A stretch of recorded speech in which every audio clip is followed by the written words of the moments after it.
হচ্ছে এখানে? মুসলিম কান্ট্রিতে আমরা নামাজ পড়তে পারতেছি না, তোমরা চাকরি করতে আসছো প্রাইভেট সেক্টর জব, সেখানে নামাজ নিয়ে পড়ে থেকে যাবে না। নামাজ পড়তে হলে বাড়িতে গিয়ে চাকরি চাইরা, নামাজ পড়তে হলে বাড়িতে গিয়ে নামাজ পড়। আপনারা হইলেন সেই সেলসম্যান যাদেরকে এখানে ডেকে আনা হয়েছে। জি স্যার। জি স্যার। রাইট? যাদের সেলস গড সেলস 5 লাখ টাকার কম।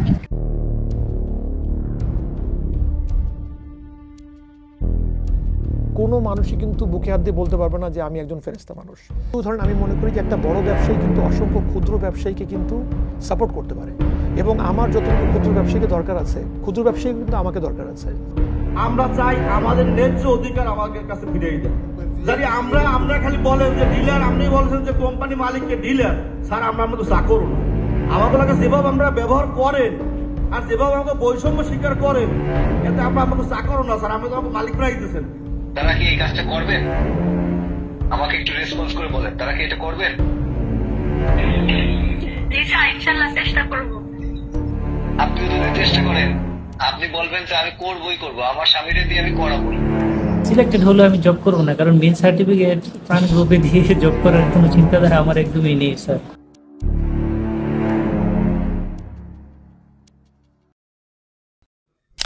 অন্ধকার ঘর, কোনায় চুপচাপ বসে আছেন মা, হাতে ছেলের ছবি, কণ্ঠ ভারী, যেন কান্না আটকে আসছে তার। তবু তিনি বলেন, ও এমন ছিল না, কাজের চাপই ওকে মেরে ফেলল।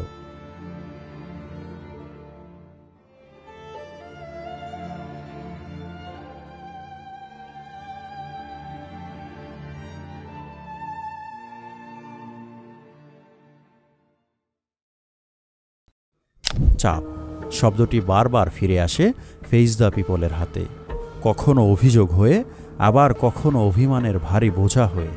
আর সেই অভিযোগের কেন্দ্রে উঠে এসেছে দেশের অন্যতম শিল্পগোষ্ঠী প্রাণ আরএফএল।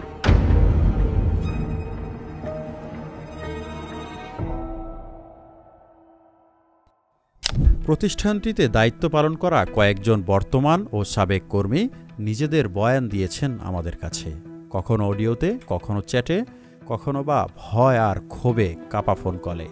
তাদের দাবি, এই কোম্পানিতে চাকরি মানে শুধু কাজ নয়, বরং প্রতিদিন অদৃশ্য এক যন্ত্রের নিচে আটকে থাকার মতো অনুভূতি। নাম প্রকাশে অনিচ্ছুক এমনই এক কর্মী জানান, শুক্রবার সাপ্তাহিক ছুটি, মাসে 4 শুক্রবার, তার মধ্যে 3 শুক্রবারই ডিউটি। সরকারি ছুটি, তা তো আমাদের কাছে গল্পের মতো। রমজান মাসে রোজা রেখে পুরো দিন কাজ করানো হতো, সাপ্তাহিক ছুটি তো নেই। তারপর ঈদে দেয়া হতো মাত্র 3 দিনের ছুটি, কিন্তু ডিউটি করা তো 4 শুক্রবারই। আমাদের সবে কদরে ছুটি নাই, আমাদের সবে বরাতে ছুটি নাই, আমাদের ঈদে মিলাদুন নবীতে ছুটি নাই, আমাদের ঈদে কোরবানিতে ছুটি দেওয়া হয় 3 দিন, সেখানেও শর্ত থাকে। অভিযোগ এখানেই শেষ নয়। মাস পর্যায়ের কর্মীরা জানান, বকাঝকা নয়, বরং এক ধরনের অমানবিক ভাষা প্রতিদিনের অংশ ছিল। একজন বলেন, ঊর্ধ্বতনরা কেমন আচরণ করত একমাত্র কর্মীরা জানে। গালিগালাজ করত মা বাবাকে জড়িয়ে, শুনতে শুনতে মাথা গরম হয়ে যেত, কিন্তু কিছু বললেই বিপদ। এই বল, এই রংপুর বল, শালা টুকাই, শালা বল, শালা টুকাই করতে, শালা টুকাই। আসসালাম, কয় টাকা করে পেয়েছিল আজকে? 50,000 স্যার। তোর কাছে জোর করে কয়েক পেয়েছিলাম, সুরা জোর করে কয়েক পেয়েছিলাম, টাকা গেল না কেন? স্যার কালকে যাবে স্যার, শালা ফাউল, শালা জানোয়ার। একটু সফটলি কথা বলতেছি 2-3 দিন যাবত, মাথায় উঠছো না? শালা ঘড়ির নাটাই কিন্তু শালা আমার হাতে, এমন জোরে টান মারবো শালা একটা পায়ের কাছে নিয়ে ফেলা বুঝে, শালা স্টুপিড। আবার আরেকজন বলেন, ওরা নিজেদের গ্রুপে নির্দেশ দেয় যে কোনো নেগেটিভ পোস্ট দেখলে গিয়ে তাতে পজিটিভ কমেন্ট করার জন্য, না করলে পরে সমস্যা হবে। ডিউটির সময় নামাজ পড়া যায় না, আর নামাজ পড়লে বেতন কেটে নিত। রাতে নামাজের সময় ইচ্ছাকৃতভাবেই মিটিং রাখা হতো। আমাদের হাতে আসা আরও একটি ভয়ঙ্কর অভিযোগ, নথিপত্র আটকে রাখার। একজন সাবেক কর্মী বলেন, এসএসসি সার্টিফিকেট, 2টি ব্ল্যাঙ্ক চেক, 6টা স্ট্যাম্প সব জমা রাখত ওরা। এগুলো দিয়েই আমাদের জিম্মি করে রাখত। চাকরি ছাড়তে চাইলে লিখিত মুসলেকা দিয়ে আসতে হয়েছে। যদিও এই বয়ানগুলো আমরা স্বাধীনভাবে যাচাই করতে পারিনি, তবে অভিযোগের কণ্ঠগুলো ছিল কাপা, আতঙ্কিত এবং দীর্ঘদিনের চেপে রাখা ক্ষোভে ভরা। সবচেয়ে আলোচিত যে অভিযোগ তা হলো আয়নাঘরের আদলে এই কোম্পানিতে আছে নিজস্ব টর্চার সেল, যেখানে কর্মীদের নেওয়া হতো জিজ্ঞাসাবাদে, চাপ দেয়া হতো, ভয় দেখানো হতো, কখনো আবার ভয়াবহ অপমান করা হতো, নির্যাতন করা হতো।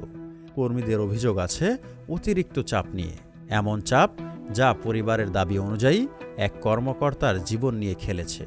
তার আত্মহত্যার পরে পরিবার যে কথাগুলো বলেছে তা গলা শুকিয়ে দেওয়ার মতো। ওর কোনো সমস্যা ছিল না, চাকরির চাপেই ও শেষ হয়ে গেল। এদিকে বেশ কয়েকজন সাবেক কর্মীর অভিযোগ তুলেছেন ভ্যাট ও ট্যাক্স ফাঁকির। একজন বলেন, যে এভিডেন্সটা খুঁজেছিলাম সেটা পেয়েছি, এই একটা এভিডেন্সই যথেষ্ট 17 বছরের হিসাব বের হয়ে আসার জন্য। এসব অভিযোগ অতিরিক্ত কাজের চাপ, গালিগালাজ, ভয়ভীতি, কাগজপত্র জিম্মি করে রাখা, টর্চার সেল, সোশ্যাল মিডিয়া নিয়ন্ত্রণের চেষ্টা আর ওপরতলার অস্বচ্ছ হিসাব, সব মিলিয়ে প্রশ্ন উঠছে প্রাণ আরাফেলের ভেতরে আসলে কি চলছে। এসব প্রশ্নের উত্তর দেবে টিম সিক্রেটাইজের চলমান অনুসন্ধান।